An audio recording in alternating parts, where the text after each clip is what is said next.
Today we're going to talk about the ban list and what changes need to be made to make Yu-Gi-Oh! A better game. What's Potion? You got Matt here and welcome back to another competitive Yu-Gi-Oh! Video. The last ban list announcement was about 2.5 months ago, which means we're due to get another one in the next couple of weeks. Considering that we're right in the middle of a format that a lot of people aren't really enjoying too much, I figured that I would take the time today and go over what I believe would be a realistic and actually good ban list that would improve the format today to make it a lot more fun for a lot of different players. This is going to be a bit of a wish list and prediction video put into one, but I also want to make sure that this video was going to be realistic. I didn't want to just spit out a bunch of things that would make no sense for Konami to do based on monetary reasons or based on new product releases. So if you're excited for the video, then make sure to smash the like button. If this video hits 250 likes, I'll bring you a video on every single banned card and discuss whether or not I believe that they can come back to the format today. Also, if you like competitive Yu-Gi-Oh, including deck profiles, combo guides, meta discussions, and videos just like this one, you're gonna love this channel. So make sure to subscribe. We're on the road to 10,000 subscribers and we can't get there without your help. But with that being said, here are my ban list, wish list, and predictions for the March 2024 competitive Yu-Gi-Oh format.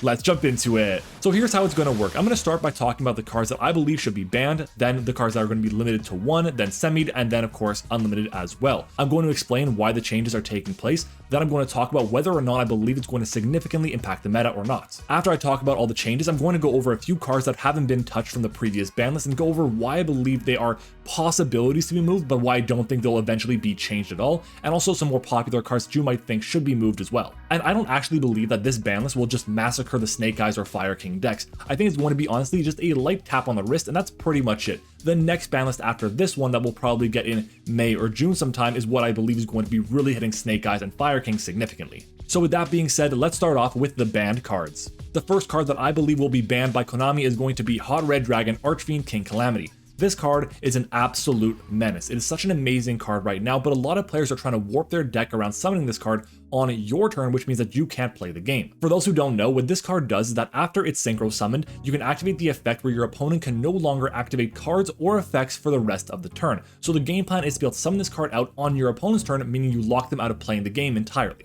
And they can't even activate cards or effects in response to the activation of that effect, which means they can't imperm or Baylor or whatever on this card either. This card is extremely powerful, but it is very difficult to summon because it requires 2 tuners and 1 or more non-tuner Dark Dragon Synchro monsters, which means it's pretty difficult to get out there.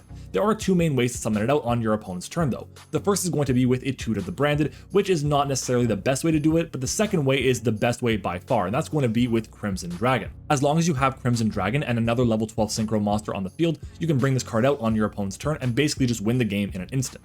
In fact, Centurion is a deck right now that really relies heavily on this interaction right here to be able to get out their Legatia with the copy of the Crimson Dragon and be able to tag out the Legatia into a copy of Hot Red Dragon Archfiend King Calamity, which will make it so your opponent can't play and they can just win on the spot. The good news is that it's a when you can effect, meaning that the effect can miss the timing. Now what does that mean? Well, missing the timing occurs in this specific case here when Hot Red Dragon Archfiend King Calamity was not summoned as a effect on Chain Link 1. So for example, if your opponent has a copy of Crimson Dragon on their side of the field and they want to activate the effect, because you're the turn player, you have priority to activate the effect of Book of Moon on the Crimson Dragon. If you do that and they go Chain Link to the effect of Crimson Dragon to tag out into the Hot Red Dragon, then they won't be able to activate the effect because the Book of Moon still has to resolve because it was Chain Link 1. If the card wasn't as easy to summon out on an opponent's turn, I believe it wouldn't be hit right now or wouldn't be deserving of being hit right now. But as it stands, it should be banned from competitive play. Our next card on the ban list is going to be Gimmick Puppet Nightmare, which should be banned in my opinion for a lot of the same reasons that Calamity is being banned. The Gimmick Puppet lock is a really annoying and frustrating way to play the game, and of course it is a really easy way to cheese out wins against your opponent by floodgating them out of the game. So for that reason, I think it ends up getting banned because Konami wants an interactive game and Gimmick Puppet Nightmare doesn't allow for that. The card has existed forever but has never really been too much of a problem until Branded and Albion the Sanctifier Dragon came out to the TCG. Just by having access to the Branded engine and Albion the Sanctifier Dragon, it makes it really easy to give this card to your opponents on their turn,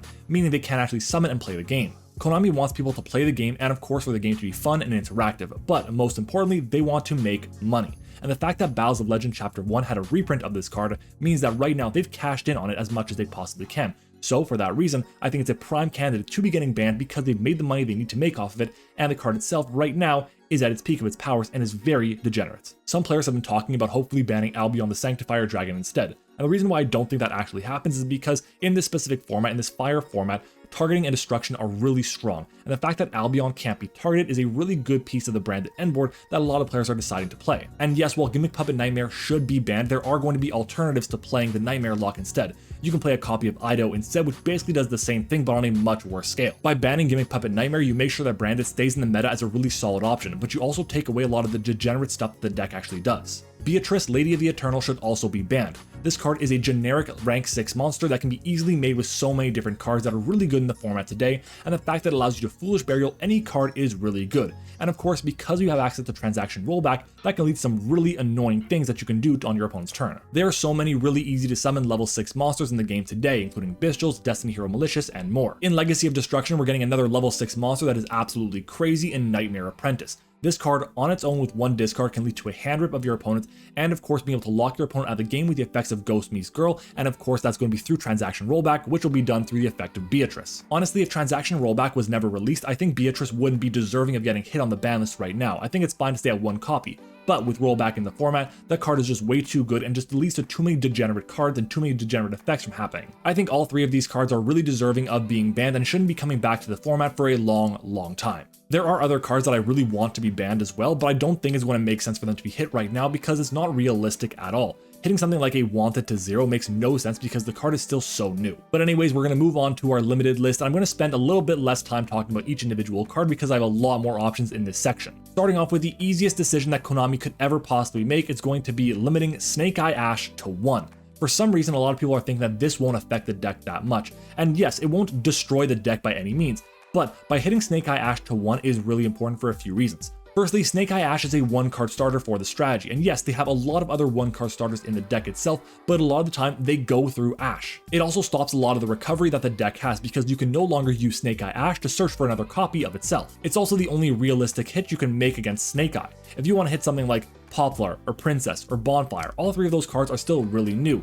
And if you want to ban or hit something like Diabellstar or Wanted, sure, I guess you could, but those cards are insanely expensive right now and Konami hasn't gotten a chance to reprint them yet to just bank in on all the money they could possibly make on them. So it makes no sense to hit those cards right now. Konami wants to keep their players and their consumers very happy, and right now, considering a deck costs $1,000 and is a tier 0 deck right now, they definitely don't want to hit it just yet because people have just started playing it. If you invested $1,000 into something and then overnight it went down to become $200, you'd be pretty disappointed. Konami doesn't want all their players feeling that way too, so they're going to give them a bit more time with the deck in my opinion, and by that reason, I think hitting Ash to 1 copy is the best way to impact the deck without significantly hampering it going forward. Next up to go to 1 is going to be Summon Limit. One of the worst parts about Yu-Gi-Oh! Today is that you play against an opponent, they go through a full Snake Eye Fire King board, a full combo that's absolutely crazy with a ton of interruption, and then when you try to start breaking it, they just flip up Summon Limit, and you basically have to concede the game right there. It's an incredibly oppressive card in this format right now, and has always been a really challenging card to deal with, but it's always been offset by the fact that your opponent also has to deal with the Summon Limit themselves. So you get out their board, it's really hard for them to be able to OTK you, and you get time to find it out. But that's completely changed now thanks to the Snake Eye cards because they don't care about the restriction at all. They can simply use the effect of their Snake Eye Ash or Oak or whatever and send their own copy of Summon Limit to the graveyard to bypass the effects and the restrictions. One of the reasons why the last ban list was so incredibly popular was because so many different floodgates were limited to 1 copy.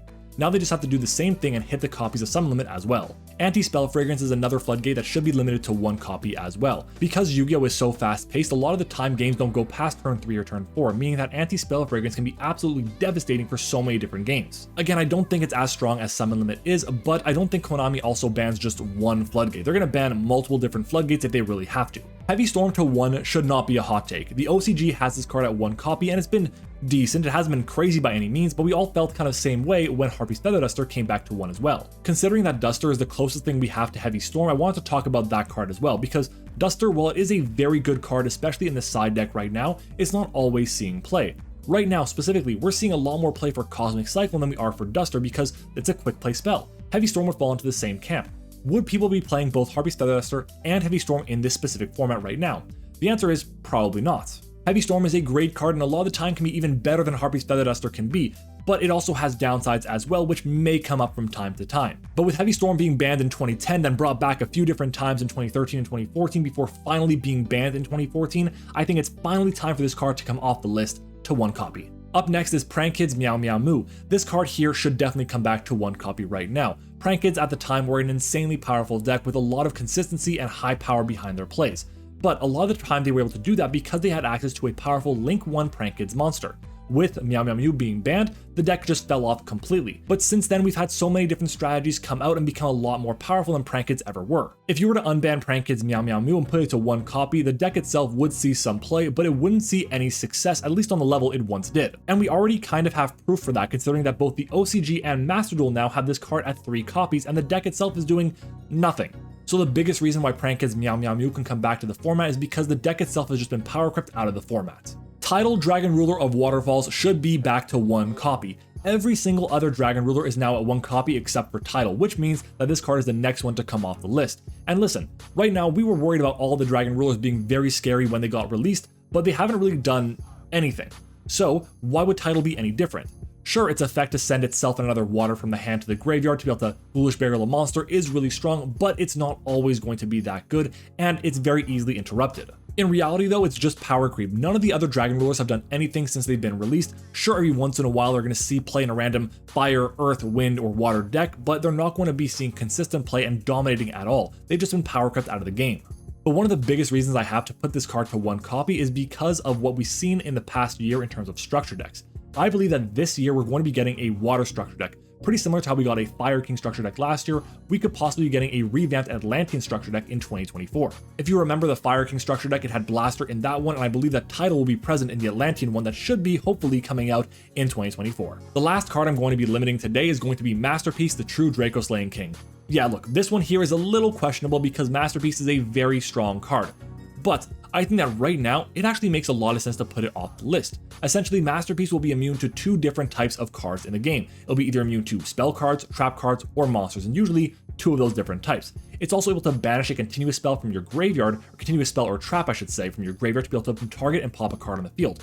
Which right now, let's be honest, a target pop is not that strong in the game. So what is the real appeal to this card, especially because we have different towers monsters with higher attacks and better effects? There are some decks in the format, especially stun players, that are going to try to use Masterpiece to really abuse it and break the card with those different decks. But honestly, it's not going to top very often. I think the card can definitely come back to 1, and if I'm wrong, I'll eat that, but I think that right now, Masterpiece to 1 makes so much sense. And by the way, if you're looking to buy any cards, make sure to use my TCG Player affiliate link. It costs you nothing extra and you support the channel directly whenever you make a purchase. The link is in the description. Moving on to the semi-limited list. I really like the semi-list in terms of what it actually represents and what it could possibly be for the TCG. Right now, the OCG has it as a way to just address consistency issues with different decks. By putting a card from 3 to 2, it has a significant impact. The chance of opening a random 3 of card in a 40 card deck with a 5 card hand is a 33% chance. But if you drop that to 2 copies of the card in the deck itself, it's less than a 25% chance, which is a significant difference. But with that being said, Cashier Fenrir is a great card to put to 2 copies. This card has been absolutely amazing since the minute it got released, and honestly, it's not looking back at all. It's a better version of Pankratops for so many different reasons. It replaces itself, it's easy to summon out,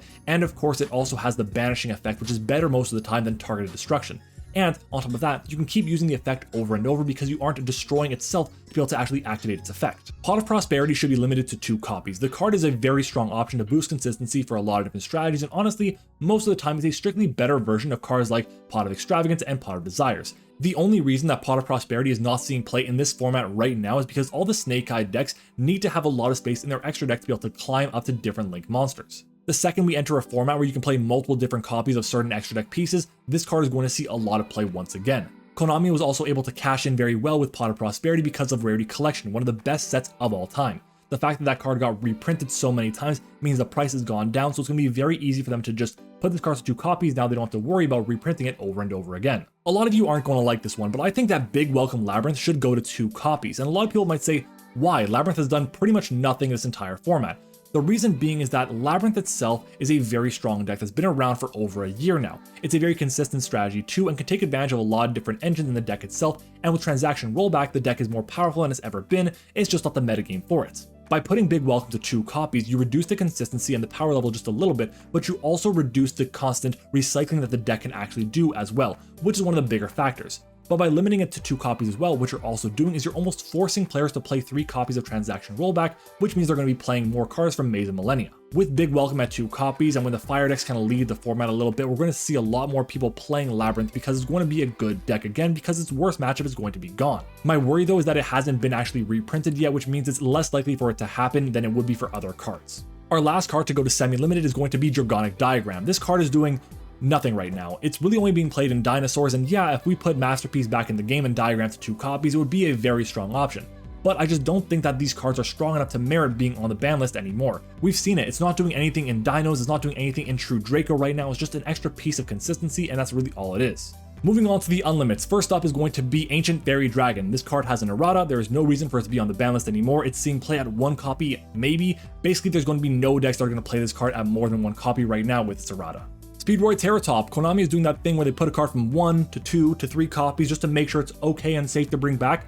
Speedroid Terratop is one of those. Sure, it's a free rank 3 or a link 2, but that's really all it is. It's a fine card to put back into the game at full copies. Sky Striker Mobilized Engage should also be put to 3 copies. It's been at 2 copies for a while now, and honestly, the deck itself is not going to be getting much better. Sure, there's more support coming out, but I think that's actually an argument in favor of putting to 3 copies, because if they're trying to sell this new Striker support, putting Engage to 3 copies is the best way to do that. In my opinion, there's no meta implication for putting Engage back to 3 copies. It's a solid card right now, but so many decks in the format today rely on 1 to 1.5 or 2 card combos to be able to get their ball rolling and put up a massive end board. Striker doesn't do that. They win by out-advantaging you and by going for like 1,000 little cuts rather than just one big blow. And lastly, we have Dino Wrestler Pankratops. Putting this card to 3 copies makes so much sense. Fenrir to 2 copies is great, you just kind of flip-flop those 2 cards, and Pankratops, while it's a good card, it is not a broken card by any means. It's actually been power crept ever since Fenrir came into the game.